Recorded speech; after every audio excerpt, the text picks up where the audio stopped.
So ayan po mga kalangga, mapagpalang araw, sandali po dito. Ayan, nandito naman po tayo sa bahay ng mag-asawa. Ayan. Ayan po kung kailan na po tayo pumunta dito at yun nga, sabi niya kailangan ng gamot at wala nang makain. Kaya ngayon po may dala po tayo ngayon ng bigas at saka bibigyan po natin ang pabili ng gamot. Kahit na barya lang po ay grabe no. Hello po. Ay wala naman atong tao. Ayun, wala nga. Hello. Wala nga po mga kalangga.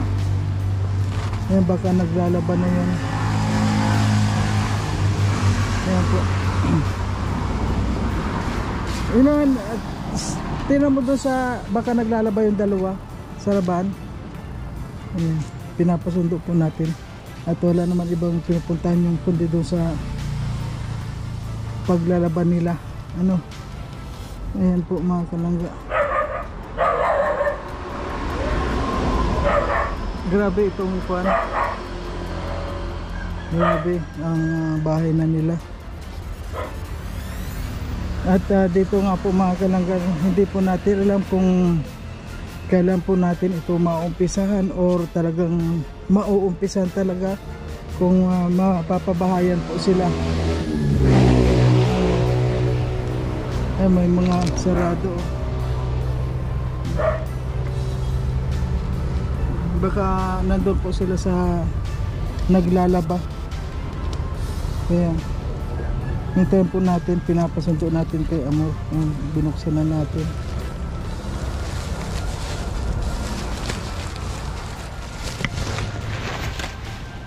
Grabe.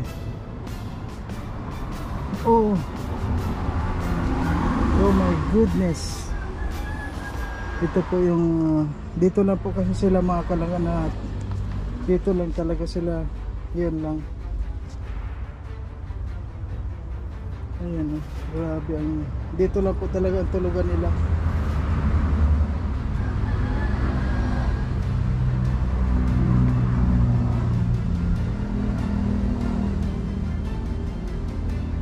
Ito na lang po talagang tulugan lang mag-asawa.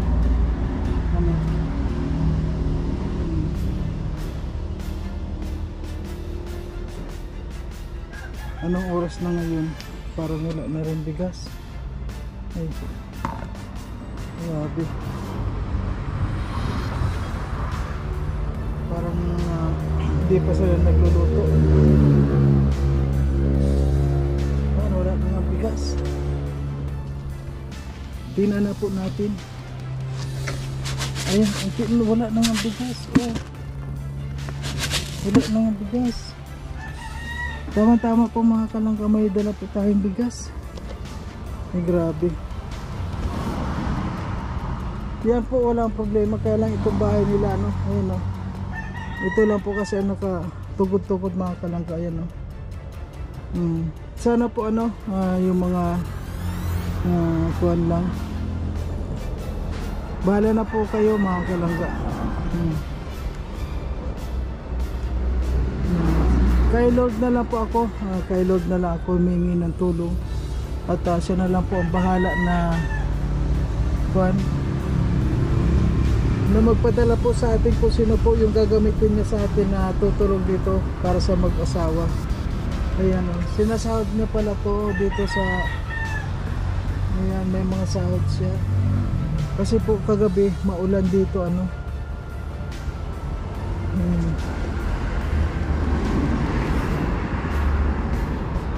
Ayun, labas na naman tayo.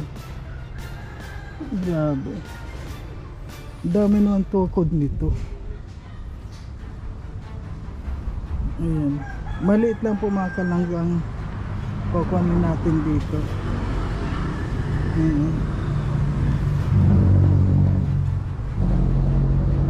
Ay, nandito na po sila.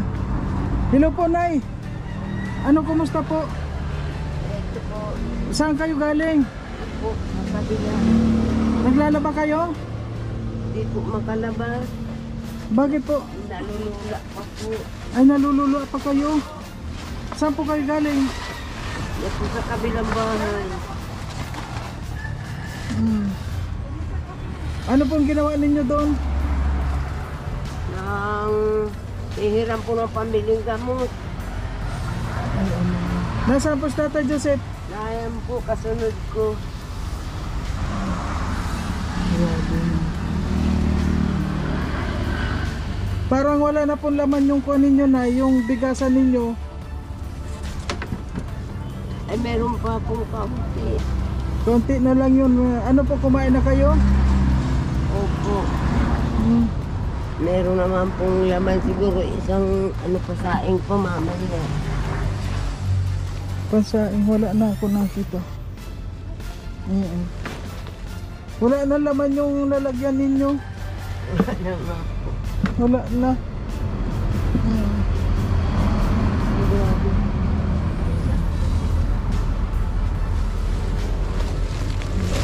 Madilim. Madilim. Ay, kumusta na po kayo?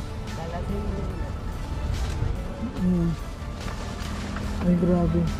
So, ngayon po ano, kuan, wala pa tayong kuan, hindi pa tayo pwede mag-umpisa. Kaya ayun, palagi lang kami pupunta dito at magbibigay lang kami ng bigas na muna ninyo, pang allowance ninyo. Ito yung 4 na metro ha? Ay, sila ang haba nito? Ito, 4 na papunta doon. 4. Tapos itong lapa, 2 kalahati. Oo, to. Nagpay ko yung bigas doon. Ayan. Ano, kumusta naman po yung tulog ninyo? Ay mara po pa ano. Inaantak nga ng tuhod. Para na mamahid po kayo, Nay. Kulang nga po siguro sa gamot.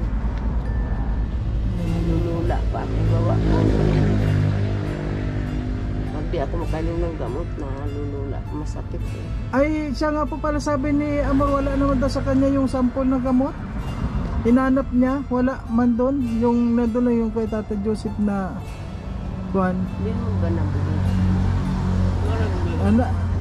Ayan po mga kalang, ayan. Ay baka naroon sa gamutan ko. Ayan na. Kuan muna po tayo. Ayan na, ibigas na muna po ang kuan ninyo. Opo. Ayan, may pabigas na muna po kayo. Para may pagkain lang kayo. Okay na po. Ano?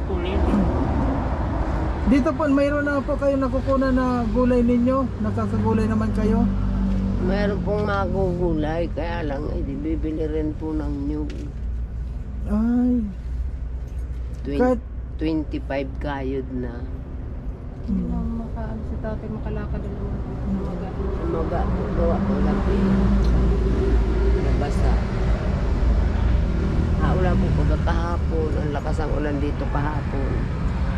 Nag-ayos-ayos siya dito. Nabasa ang kanyang pa. wala na po dito pwede ayusin, talagang babagsak na pag inayos-ayos pa yan. Babagsak ko na po. Po. Mabuti nga po tagdating yung kapatid nung pamangkin po nung may-ari ng lupa. Oh. Ay di nakahingi ako ng i-research lang daw po sa cellphone na may wifi. Makakausap po si Ate Irma. Kasi nasa Maynila daw po. Nagdating. Hindi po may... Sa Messenger, sa Facebook? Opo. Ano naman po yon? Ano yon? Para po sabihin ko na kung ano, di mapapagawa ninyo ako ng bahay. Magpapaalam. Opo. At baka sabihin ay pag nagawa na Opo, gano'n na lang, Nay. di po ba napag-usapan natin nung minsan ng magpaalam ako ng ayos. Opo. Kasi mahirap naman kung nag-aano na po kayo sabihin wag na. Oo. Kaya yun ay binigay po sa akin yung pangalan ni Ate Irma, ni Kuya Panyo. At yun ang magkapatid na nagmamay-ari nito. Yung isa naman po no nasa Norway. Kasi po mahirap yung kuan at ipanalangin na lang po natin ay na sana yung pong mga nagkuan dito ay sana po matuloy yung paggawang bahay sa inyo. At sa ngayon po patuloy pa rin ako sa pagkolekta para sa ating gagawing bahay po ninyo. Napakakon po nang nakuha pa lang natin ngayon, nasa 9K pa lang. Nasa 9K pa lang po, kaya napakalayo pa para sa ating magkaroon lang po tayo ng mga 30K pwede na po nating umpisahan yon. Siguro kung magkulang man kaunti na lang dahil maliit lang po itong kuha natin. Dito lang po talaga ito para hindi na kayo mababasa man lang. Kaya Nay, pray po tayo na sana yung mga tutulong sa inyo ay gabi-gabi nga ako tuwing matutulog ako, pinagdadasal ko yun na sana matuloy na para hindi na kami hirap matulog. Magpa silong-silong sa pandong na sako.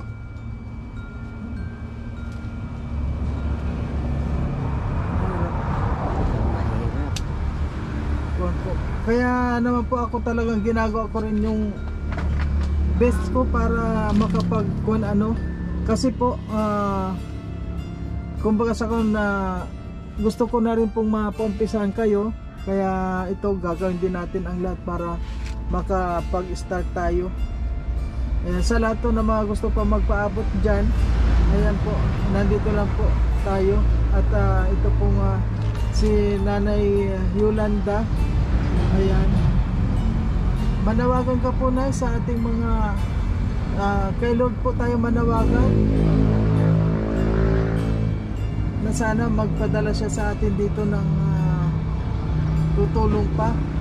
At sa akin po na may promise ko lang na muna po sa inyo yung pang araw-araw ninyo na pangkain dito, yung tulad ng bigas at yung pong mga gamot ninyo ay medyo makakabigay po tayo ng kaunti.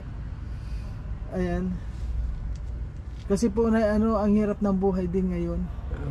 Halos sa lahat po ng mga tinutulungan ko, kaya ang ginagawa ko po sa lahat talaga ng mga tinutulungan natin ay halos hati ko na lang po sa lahat para lahat po matulungan. Hindi ko po na ibibigay sa isahan lang dahil kawawa naman po yung iba rin, pero kayo po talaga yung pinakang worst na talagang dapat natulungan talaga dito. Tulad nito, kapag nadaganan kayo nito, kaya ingat-ingat na lang po na luway-luway na nga lang ko sa pagkilos at napalagutok-lagutok na. Pag may nabagsak nga na kaunting dahon sa bubong, ninervous na ako, gusto ko na tumakbo sa labas. Ay, si Tatay Joseph po, ayun naman po ay talagang inaantak ng paa. Sabi ko nga at nag-init-init, tulungan mo ako, linisin na natin yung paikot at palibot ng bahay at baka kung bigla na lang kung na dumating sila ay dapat malinis. Opo. Ay baka daw maya-maya at masakit talaga yung tuhod. Hindi ako naman nag-iintay. Bakit na excited na ba kayo na magkaroon din ng Opo. Panibagong matutulugan ninyo? Opo, kasi nga po ganyan, laging nababasa pag umulan, malakas ang tulog niya.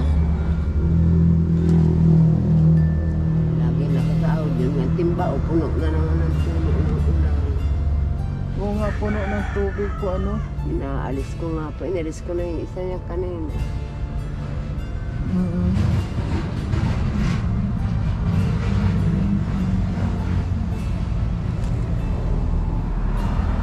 Halimbawa po mag-umpisa dito, sana po meron naman kayong matuluyan kahit na tulugan na muna po ninyo.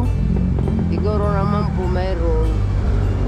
Kahit po magpano lang tayo, kahit na mag-rent na lang tayo or para meron lang kayong matulugan na muna habang ginagawa itong bahay ninyo. At sana po i-pray na lang natin ay na sana maumpisahan na rin ito. Sana nga po. Sana po may tumulong pa sa amin.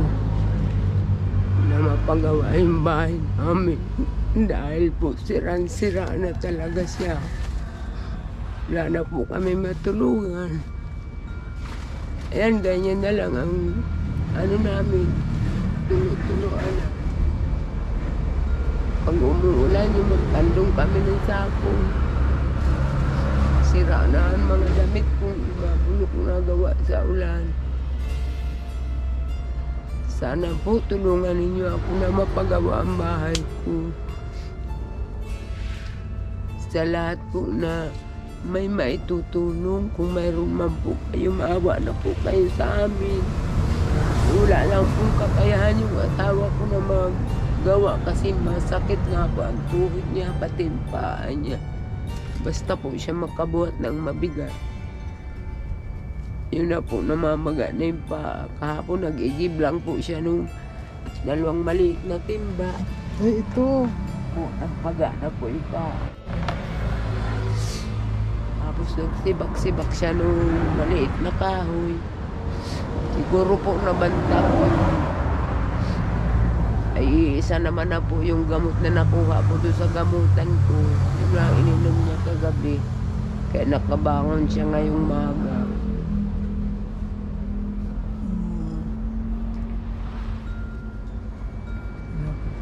Ibig mo sabihin na yung tuhod ni Tatay Joseph talagang kuha na siya? Palagi sumasakit? Opo.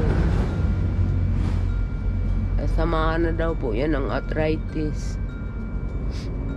Di ba mayroong hinihilot dyan, Han? Papahit. Oo. Ano daw na yung buto ng avocado, at karin mo tapos ilagay sa alcohol. Wala nga po akong makuha. May nagsabi na po nun sa akin Mabili na lang tayong alcohol sa sunod na rin. sa oil daw po ng nyug. Oo, pwede rin oil ng Kaso nyug. po wala akong makuha ang buto ng avocado. Buto ng avocado. Pwede man bumili na isang peraso ng Hindi pa man po yata ngayon tagbunga. Wala bunga yung avocado ko dito. Hindi na mo nga gawa po baga nung humangin nung nauga ang puno. Kasi hindi man daw pwedeng palagi kang iinom ng ano, lalong nakakasira sa buto pag lagi kang iinom ng pain reliever. Lalong maano yung buto. Anong malala? Sira pati yung kidney nyo po. Pag nakakain daw po pati ng bawal na isda. Parot po ng gulasan, tulingan, Ay, dapat galunggong. iwasan yun. Hindi naman po siya may nagbigay po sa amin ng 4 na pirasong yung sabing isda na ginto-ginto. Ginto. Po, yung may sa ganitong tagiliran. Wag po kayo mo. 4 na pirasong ganun, sinigang po niya. Oo. Nilagyan ng talbos kamote, ulam namin kahapon tanghali hanggang hapunan. Paghating gabi po, ayan, Dapat po sumakit. Iwasan na lang po yung mga kuwan. Kasi una-una ang madadali sa kanya yung bato. Yung kidney, pagpanay siyang inom ng kuwan. Kung meron man pong mga ano yun, mga native na panggamot. At Ito na lang inumin. po, Ito na lang inumin. opo, yun na lang naman. dito. Oo, kasi kapag gamot ng gamot, delikado yung kuwan ninyo. Delikado yung bato. Ayan. So ngayon po ayan, magbibigay din po ako ng kaunting cash sa inyo, Nay. Pasensya na po kayo, Nay, talagang ginagawa ko lang din po ang paraan para makatulong din sa inyo ng kuwan. Talagang kuwan po tayo. Nay, pasensya ka na po dito. Ayan, may nagpa-GCash po sa atin. Yan ay binibigay po sa amin na pang merienda po namin. At hindi ko na lang po Paano po kayo? okay na po ako. Yun po pasalamatan na lang po natin si Ma'am kay Tita Maha Ukod. Ayan po, Tita Maha Ukod, yung pang-merlin, sabi mo po na pang-merienda namin ni Kim. Binagay ko na lang po dito sa kanila para mas kailangan po nila yan, mga kalangga. Ayan. Salamat po sa inyo sa pagbigay ng kaunting tulong sa amin. Sana po wag kayong madadala na tumulong sa amin. Sa kapares pa po namin mahihirap. Sana po tulungan niyo kami magawa ang bahay namin. Di lang po namin magawa kasi sa kahirapan. May sakit pa ang asawa ko. Ako po nagiinom din ng gamot, nalulula ako. Ano nga po yung mawala ng malay sa paglalaba. May laba nga sana ako ngayon sa kahapon na di man ako makaano. Pagkalaba, nalulula pa nga ako. Ibig niyo po sabihin ay kuwan pa yung nahihilo pa kayo. Opo. Yung pagkabagsak po ninyo, ano po ba yung pagkabagsak ninyo? Patihaya daw po kasi po na Opo, ano ba yun? Nahilo talaga kayo? Ano? Nahilo po Walang malay talaga ako. Po? Walang malay. Nawalan daw po ako ng malay. Sabi nila at sila ang pumulot sa akin sa may Mamaya harap. makamalay ang hospital na. Sa Talubatib na po ako. Hindi mo po alam talaga kung anong nangyari sa iyo. Hindi po. Basa-basa yan. Basa-basa na po. Basa. Ang Nakukusita katawan. na po ako ng tubig na galing sa hose. Hmm.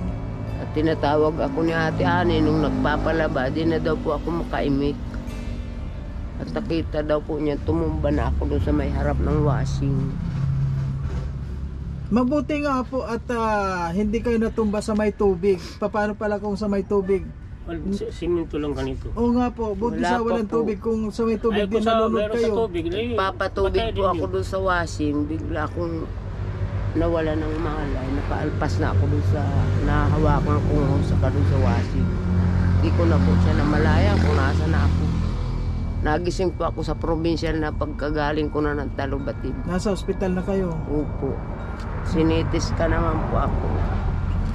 So mula po noon hindi na kayo nakapagtrabaho. Di na po. Di pa paano pa yung halimbawa napakabait po ni Lord dahil na nakita namin kayo kahit na paano nasusupply po kayo ng pagkain ninyo ano. Opo. Kaya ayan po i-pray na lang po natin. Nay, Tay Joseph, Opo. pray na lang po natin na sana po maumpisa na rin itong pabahay sa inyo. Opo. At ako po ay nandito lang para umalalay din at syempre para sumuporta din po ano. Opo. Maraming salamat po sa inyo at pagdamutan nyo po itong aming naibigay na naman. Lalo po itong bigas ninyo, Nay. May bigas na po kayo. Maraming salamat po sa inyo. Salamat po. Okay. Ano yung sinasabi niyang ano? Ha? Yung sinasabi niyang contact? Yung kakausapin? Papaalam? Ay, siya na. Siya. Mamaya pa daw pong hapon. Sige po, para babalik kami, alamin namin kung... Opo. Ganun na lang po. Basta ganun na lang po. Sabihin mo po na yung hingi ka lang ng kwan dito. Kasi Respeto. may nagsabi nga po na matagal na pala kayo dito. Pwede na raw kayong bigyan dito kung tutusin. Kahit maliit lang. Pwede na raw po kayo bigyan ng dito ng lupa ninyo dahil matagal na kayo. Ilan taon na po kayo dito? Basta simula po noong 1972. O tinan mo, 74. Sa 50 years na. Mahigit 50 years na. Kasi po grade 3 lang ako noon eh. Nandito na po kayo. Opo. Kayo ang tenant dito. Yung po tatay ko, anak po ako ng tenant dito. Kaya yun lang po kailangan makuha ninyo para halimbawa magkaroon kayo dito. Di maganda ano, patatayuan kayo sariling bahay at lupa na ninyo. Tapos Di ba? hindi kayo paalisin pag halimbawa mamaya nagawa na tapos Yun na nga po, kaya pagdating ng pamangkin kanina, naghingi po ako ng pangalan. Tapos sabi niya, ipaano mo dun sa cellphone ni Estrella at may wifi naman pala, ipa-search mo na lang. Para at dumating na daw si Ate Irma, makausapan niya dun sa kondo niya sa Maynila. Kasi po kung yung po mga dating nagtitiwala sa inyo, mga patay na, di ba? Opo. Ibang generation na yung mga nandito ngayon, yung mga apo na. Ayun, hindi po natin alam kung ano yung mga nasa ulo nun, nasa isip nun, Yung di pong ba? apo ang nakausap ko kanina, yung pong kakausapin ko, anak. Opo. Opo. Yun po ang kunin ninyo. Sabi mo, tagal na kayo dito, hingi kayo ng Kaya naman po kasi malakas naman ang loob ko na sumagot sa inyo ng ganun. Kasi po siya ang nagsabi na pag nagpaalisan sila dito ng mga bahay-bahay na hindi niya nagbabayad ng matitigas ang ulo, ako lang ang matitira dito sa lugar na ito. Opo. Kaya po sabi ko, kailangan ko naman na makausap din si Ate Irma. Kailangan talaga natin yung assurance. Kasi Ayan. mahirap yung nakatayo na tapos saka kayo magkakaproblema. Opo. Sabihin mo, maliit lang naman kung kailangan niya. Maliit lang po talaga dito. Yung magkasya po sa ating budget. Magdadalawa lang naman kami. Sabi mo, tapos Kita naman po niya nung pumunta dito bago siya nagpa-Norway uli noong 1 taon. mayaman naman yata sila. Hindi naman kabawasan sa kanila yung maliit na pwesto. O sige po mga kalangga, ano yung masasabi mo dito? Ngayon, sana wish ko lang na sana mas dumami pa yung mga tutulong para naman kahit papaano makapagsimula na natin kahit maliit lang naman to. 4x3 lang naman to, 4 meters at saka 3 yung harap. Yung haba 4, maliit lang para sakto. Maliit lang? Oh, maliit lang talaga. Ito lang na may simento na to. Ay, maliit lang to. Maliit lang to. Opo. Yung dalawang pantay ko baka isang linggo. Yun naman pong sa CR, meron naman po akong diyang bowl. Ay, madumi na po yun ay.